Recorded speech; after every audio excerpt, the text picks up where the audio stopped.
Good afternoon. तो पिछले lecture में हमने जो टॉपिक किया है वो हमारा नॉर्मेलिटी, उसको थोड़ा सा फिर से रिकैप्चुलेट कर लेते हैं। और मुझे लगता है कि न्यूमेरिकल उसका हमने नहीं उठाया था, कि न्यूमेरिकल कर लिया है उसका शायद। न्यूमेरिकल है नॉर्मेलिटी का? No ma'am. Okay, no ma'am. दिखाया तो था आपको न्यूमेरिकल। चलिए नॉर्मेलिटी देख लेते हैं फिर से। नॉर्मेलिटी हमारे पास क्या था, कैपिटल एन से डिनोट करते थे, and it is the number of gram equivalents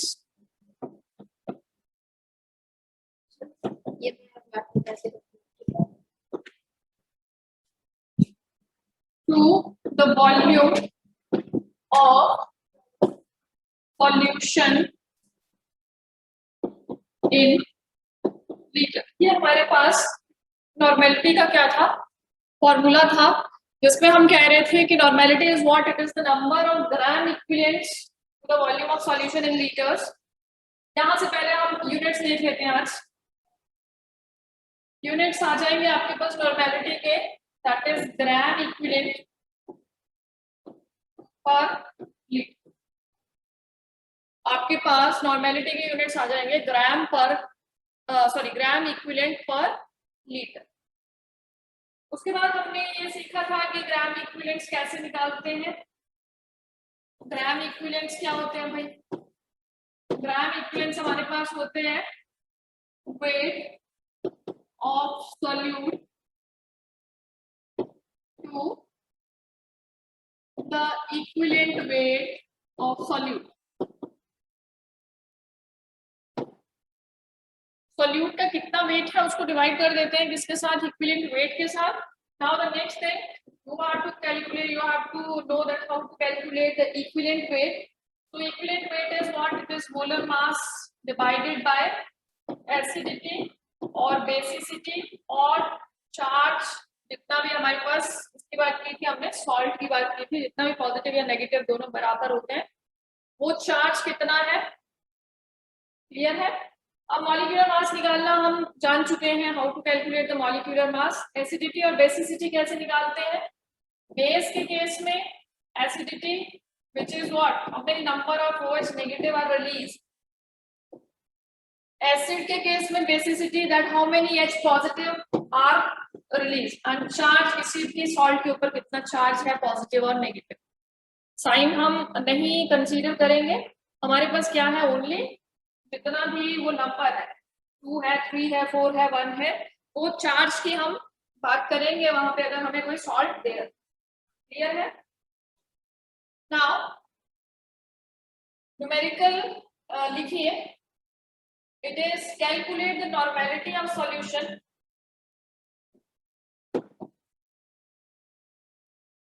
calculate the normality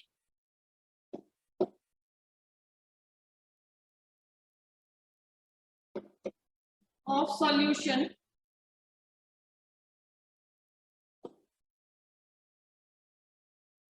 containing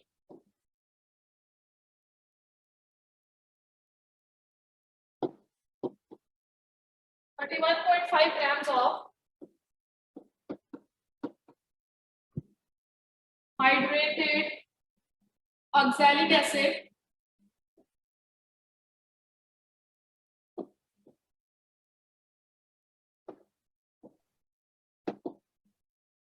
formula इस तरह से हम लिखते हैं।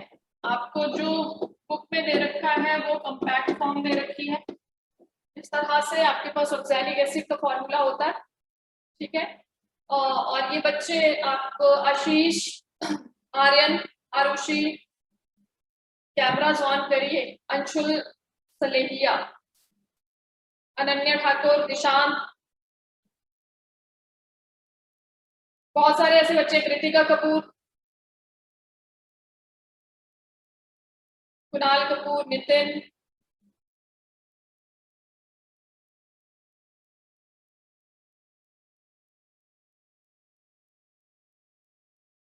Oxalic acid hydrated form, hydrated का मतलब मैंने कल भी आपको बताया था कि hydrated is what which contains water, it has 2 water molecules over, 2 water के मॉलिक्यूल्स यहाँ पे लगे, अगर इसमें से वाटर निकल जाए तो उसको हम बोलते हैं anhydrous, that is what anhydrous, clear. इन आगे भी है न्यूमेरिकल अभी, इन स्टेटमेंट इसका 1250 ml of solution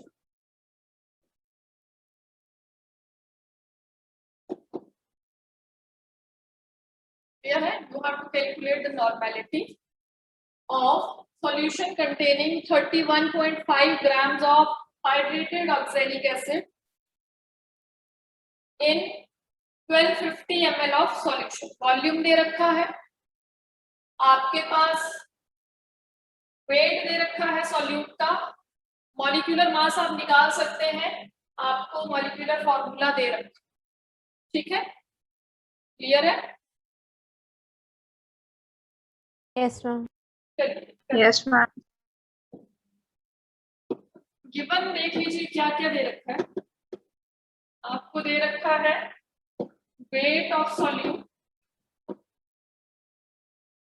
it is 31.5 gram, right.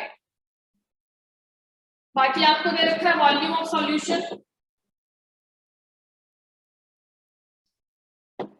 It is 1250 ml। बाकी और तो कुछ नहीं दे रखा है, हम खुद कैलकुलेट करेंगे। Molar mass of oxalic acid, it is 126, calculate करके आ जाता है 126। एक बार फिर से देख लेंगे, देखो COOH, और जब भी लिखते हैं ना this bond is between carbon and carbon, कहीं और नहीं लगाते, कई लोग ऑक्सीजन के साथ लगा देते हैं, कई ऑक्सीजन का कार्बन के साथ लगा देते हैं। ये बॉन्ड जो है ये single bond between carbon and carbon, 2 molecules of water, clear है। कितने कार्बन, 1 और 2, 2 into 12, हाउ मेनी ऑक्सीजन, 1 2 3 4 5 और 6, मतलब 2 है ना। 6 आपके पास हाइड्रोजन सॉरी ऑक्सीजन है, प्लस हाइड्रोजन आपके पास कितने हैं, 1 2 2 2 4 4 और 2 6, 6 into 1 कितना आ जाएगा, 126, क्लियर है। टॉप इज ऑन 6, ठीक है। 120 और 6, 126 आपके पास मॉलिक्यूलर मास आ गया। अब यहाँ पे हम क्या नॉर्मेलिटी निकालने वाले हैं, तो नॉर्मेलिटी निकालने के लिए वही हमारे पास फॉर्मूला लिख लेते हैं, और उससे पहले एक चीज यहीं पे क्लियर कर देती हूँ, बार बार नहीं लिखूंगी, कि यहाँ से ना 2 हाइड्रोजन के जो एटम्स हैं वो क्या हो जाते हैं, H पॉजिटिव की फॉर्म में निकल जाते हैं। 2 H positive are release by oxalic acid, clear है। तो इसका जो बेसिसिटी आएगा it comes out to be 2, इसकी बेसिसिटी क्या आ जाएगी आपके पास, 2 आ जाएगी। आप इक्विवेलेंट मास निकालेंगे ना, then you have to divide that molar mass with its basis, clear. देखिए normality, number of gram equivalents divided by volume जो दे रखा है सॉल्यूशन का, अब आपको ml में दे रखा है, हमने लीटर में स्टैंडर्ड फॉर्म में लिया था अपना फॉर्मूला, उसको किससे मल्टीप्लाई करना पड़ेगा, 1000 से। Volume of solution in ml into 1000, right? The thing is what you have to calculate the number of gram equivalents, and number of gram equivalents is what, number of gram equivalents आपके पास क्या आ जाएंगे, it is weight of solute to what, equivalent weight,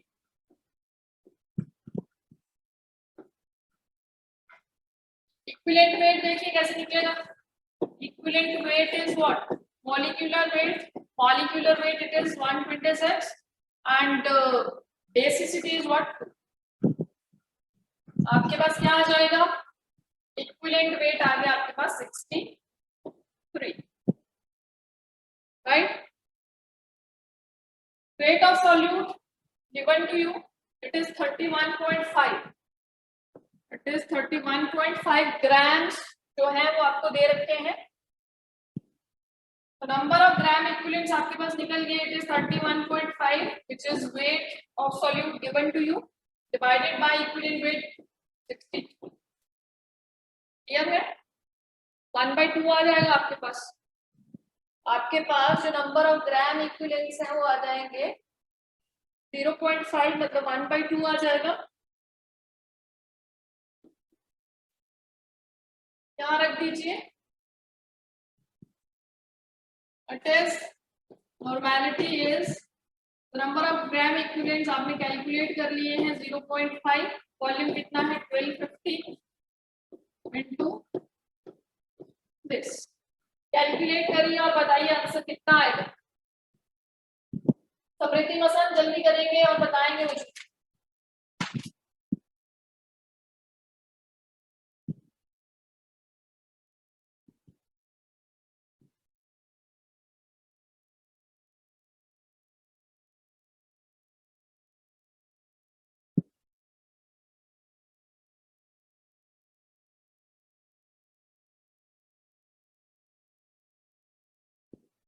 बच्चे आप लोग मतलब camera on नहीं कर रहे हैं. कुणाल ठाकुर, मुकुल, नितिन, देन रिंशुल, आपने भी बंद कर दिया.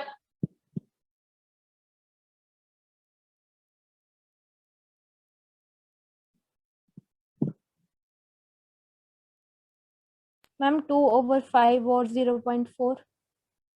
कितना आ गया बेटा? 0.4. इट इज 0.4 नॉर्मल है ना. 0.4 एन भी लगा सकते हैं आप. एन इसको डिनोट करेगा, नॉर्मेलिटी को डिनोट करेगा, या फिर आप इसको ऐसे भी लिख सकते हैं जो इसके यूनिट्स होते हैं ग्राम इक्विवेलेंट पर लीटर. क्लियर है? तो यूनिट्स पता होने चाहिए. समटाइम्स क्या होता है कि न्यूमेरिकल पूछ लिया, उसमें टर्म्स दे दी हैं आपको और ये नहीं बताया है कि मोलैरिटी है, नॉर्मेलिटी है, मोलैलिटी है, क्या है. आपको यूनिट से भी पता करना आना चाहिए कि हमारे पास कौन सी टर्म है. नॉर्मल सॉल्यूशन है या फिर हमारे पास मोलर सॉल्यूशन है या फिर मोलर सॉल्यूशन. तो यूनिट से भी पता चल जाता है कि किस तरह का सॉल्यूशन है, नॉर्मल है, मोलर है. अगर यहाँ पे मोल पर लीटर लिखा होता तो मुझे पता चल जाता क्या है, मोलर सॉल्यूशन है. अगर यहाँ पे लिखा होता मोल पर केजी तब भी मुझे पता चल जाता कि कौन सा सॉल्यूशन है, मोलर सॉल्यूशन. क्लियर है? तो चलिए आगे हम एक और टर्म है हमारे पास मोल फ्रैक्शन, वो करेंगे. वहां से भी न्यूमेरिकल्स क्लास 11th में कभी कभी पूछ लेता है आपको, बट +2 के लिए वो बहुत ज्यादा इंपॉर्टेंट टॉपिक है आपके पास, mole fraction.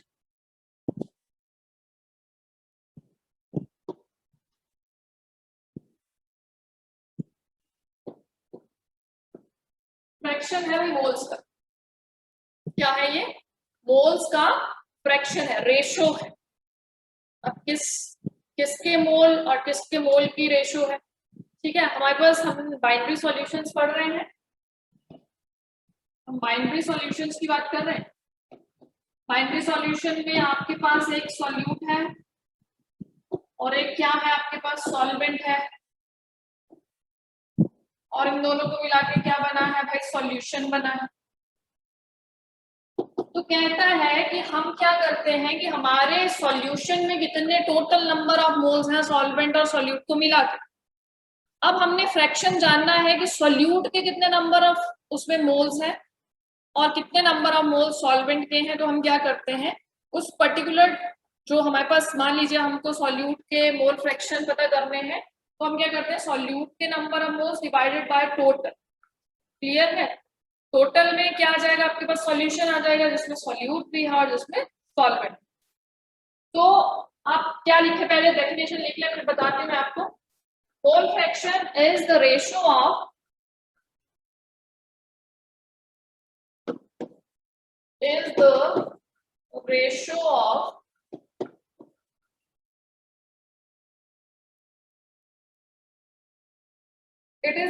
of the number of moles of one component,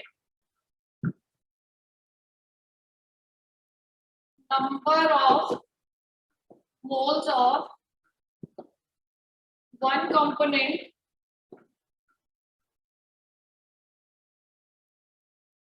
to the total number of moles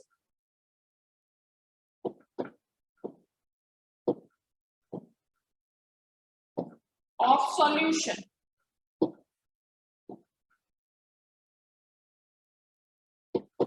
It is a ratio of the number of moles of one component. Component हमारे पास दो ही है, एक हमारे पास solute है और एक हमारे पास क्या है, सॉल्वेंट है.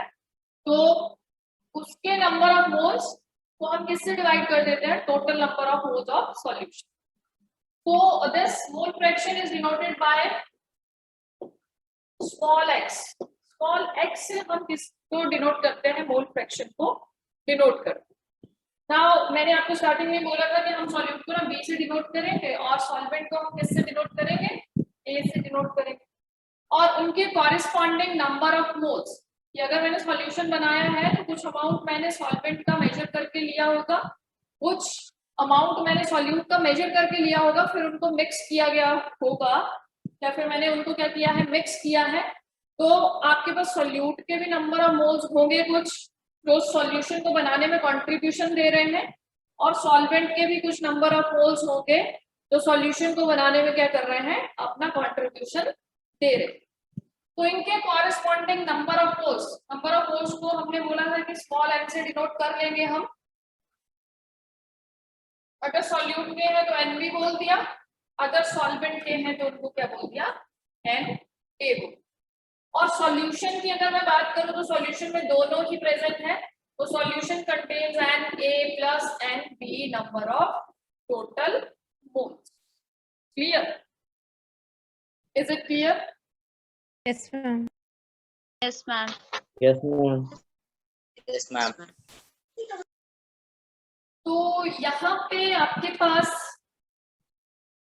अगर मुझे मोल फ्रैक्शन निकालना है सॉल्यूट का, if I want to calculate the mole fraction of solute, तो that mole fraction of solute is denoted by xb. किससे डिनोट करेंगे हम उसको, xb से डिनोट करेंगे, because b is denoting what, solute को डिनोट कर रहा है. चलिए, तो कैसे निकालते हैं हम number of, sorry it is mole fraction. Mole fraction A component को का जो निकालना है उसको हम डिनोट करेंगे किससे, XA से.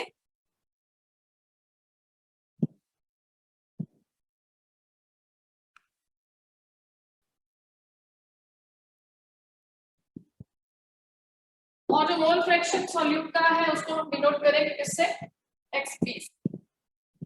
मोल fraction of solvent is equal to the number of moles of that particular component divided by total number of moles. Is it clear? Formula clear हुआ? Yes, ma'am. Yes, ma'am. Yes, ma'am. जिसका mole fraction निकालना उसी के number of moles आप ऊपर रखेंगे और divide तो आपको किससे करना पड़ेगा, टोटल से ही करना पड़ेगा. Similarly, if you want to calculate the mole fraction for solute, then it is what, it is NB upon NA plus NB. Clear है? अगर मैं इसको 1 कहूँ, इसको मैं 2 कहूँ, तो आप यहां से एक इसकी मोल फ्रैक्शन की प्रॉपर्टी है कि जो हमारे पास जितने भी कंपोनेंट होंगे, यहाँ पे हम सिर्फ 2 कंपोनेंट की बात कर रहे हैं, ए और बी की, तो उनका जब हम मोल फ्रैक्शन निकालेंगे और उनको सम अप करेंगे तो it always comes out to be 1. 1 के बराबर आएगा जब आप इक्वेशन 1 और 2 को ऐड कर देंगे.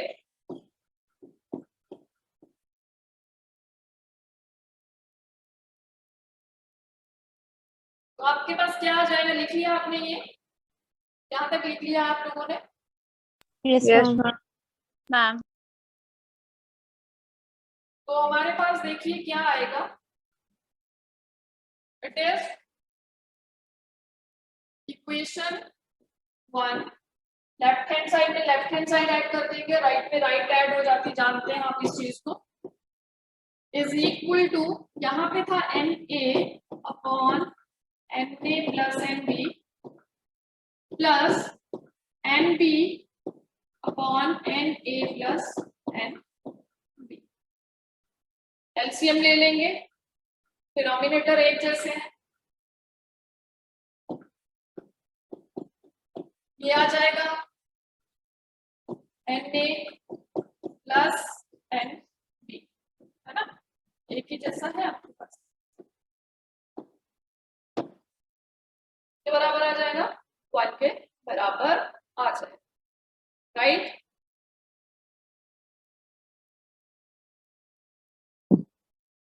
Yes, ma'am.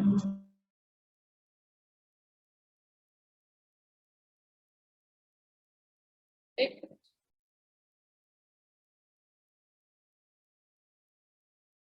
चलिए, तो ये हमारे पास एक प्रॉपर्टी है कि आपको मोल फ्रैक्शन जितने भी कंपोनेंट आपके पास सॉल्यूशन में पड़े होंगे, अगर उनके इंडिविजुअल मोल फ्रैक्शन का आप सम करेंगे तो किसके बराबर आएगा, 1 के बराबर। ये तो था हमारे पास बाइनरी सॉल्यूशन की हमने बात की कि ऐसा सॉल्यूशन जिसमें सिर्फ 2 ही कंपोनेंट है, एक सॉल्यूट है और एक सॉल्वेंट। शायद मैंने आपको ये चीज जब हमने सॉल्यूशन की बात की थी तो आपको बताई थी कि अगर कंपोनेंट बढ़ जाए, 2 सॉल्यूट हो जाए, एक सॉल्वेंट हो जाए, या 2 सॉल्वेंट हो जाए, एक सॉल्यूट हो जाए, तो वहां पे हमारे पास 3 कंपोनेंट हो गए। उस सॉल्यूशन को हम बोलते थे टर्नरी। 4 हो जाए तो हम क्वार्टिनरी बोलते थे, ठीक है। तो देखिए, ये तो बाइनरी सॉल्यूशन की बात थी। अगर मैं टर्नरी की बात करूं,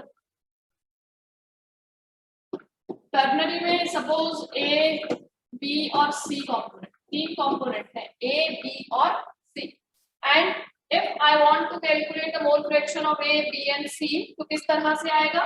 अब देखो सॉल्यूशन में, देखो क्या होगा आपके पास, नंबर ऑफ मोल्स ए के भी होंगे, नंबर ऑफ मोल्स बी के भी होंगे और नंबर ऑफ मोल्स सी के भी होंगे। तो टोटल है आपके पास नंबर ऑफ मोल्स सॉल्यूशन में, वो क्या है, N A plus N B plus N C. Clear है। अब मुझे मोल फ्रैक्शन निकालना है ए का भी, जितने भी कंपोनेंट होते हैं सबका मोल फ्रैक्शन निकलता है, समझ रहे हैं, X A, X B, X C. यहाँ पे आ जाएगा आपके पास क्या, इसका corresponding N A divided by total, हम लिख रहे हैं टोटल में हमारे पास N A plus N B plus N C. यहाँ पे कैसे लिखेगा, N B upon N A plus N B plus N, and this is equals to nc upon na plus nb plus n, 1 2 and 3। अगर मैं सम कर दूं 1 2 3 का, अगर मैं तीनों को क्या कर दूं, ऐड कर दूं, क्या आ जाएगा आपके पास, X A plus X B plus X सी।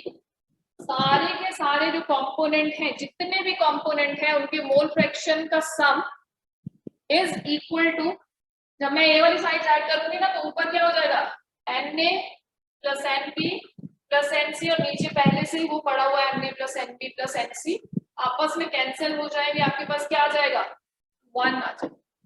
क्या आ जाएगा, 1।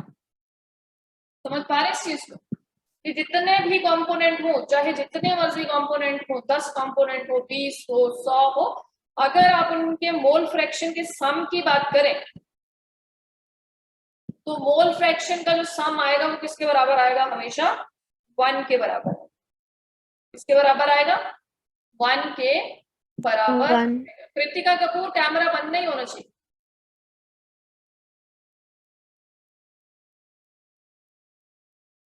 कुणाल ठाकुर कौन है,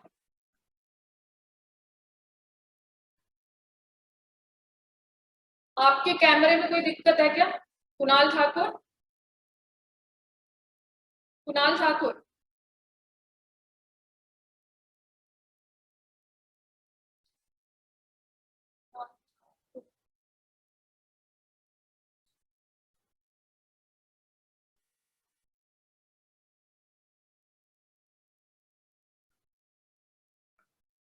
शिवांश, शिवांश,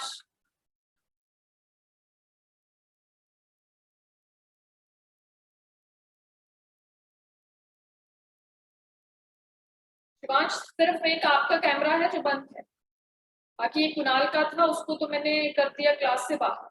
अच्छा, अब आपका भी ऑन हो गया, तो ये मुझे देखने दीजिए कौन है।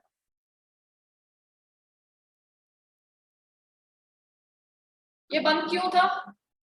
अनम्यूट करें जरा अपने आप को।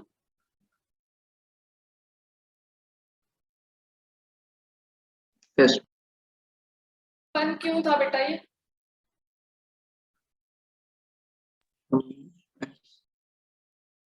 क्या कह रहे हैं? चलिए रहने दीजिए। अगर मैं 4 कंपोनेंट की बात करूं तो मेरे पास एक्स डी मैंने एक ऐड कर दिया, यहाँ पे भी आ जाता आपके पास N A plus N B plus N C plus N D नीचे, समझ रहे हैं? और एक और टर्म आ जाती है दैट इज एक्स डी, जो किसके बराबर होती है? N D upon N A plus N B plus N C plus N D. Clear है? तो इस प्रॉपर्टी को याद रखेंगे कि मोल फ्रैक्शन, जितने भी कंपोनेंट्स हैं उनका मोल फ्रैक्शन क्या? 1 के बराबर उनका सम। क्लियर है? Yes, ma'am. Yes, ma'am. Yes, ma'am. Okay. Yes, ma'am. तो अभी हम जो करेंगे वो बाइनरी की बात करेंगे, बट एक थोड़ा सा आइडिया देने के लिए कि जितने भी कंपोनेंट्स हो उनका सम टोटल, उनके मोल फ्रैक्शन का सम जो है वो 1 के बराबर आता है, इसलिए मैंने आपको थर्ड कंपोनेंट के साथ भी ये चीज करवाई। बट हम जो यहाँ पे पढ़ते हैं वो ये पढ़ते हैं बाइनरी सॉल्यूशन, जिसमें 2 ही कंपोनेंट है 1 के बराबर। अगर एक का मोल फ्रैक्शन पता हो तो दूसरे का निकाल सकते हैं ना आप लोग। अगर मुझे एक्स ए की वैल्यू पता है तो I can calculate the value of X B, कर सकते हैं ना? मान लीजिए आपके पास X A mole fraction of component A 1 है, तो मेरे पास एक्स बी की वैल्यू भी निकल जाएगी और वो किसके बराबर आ जाएगी भाई? 0 के बराबर आ जाएगी। ठीक है, होगा ऐसा?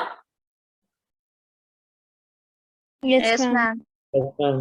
तो अगर एक भी कंपोनेंट का आपको पता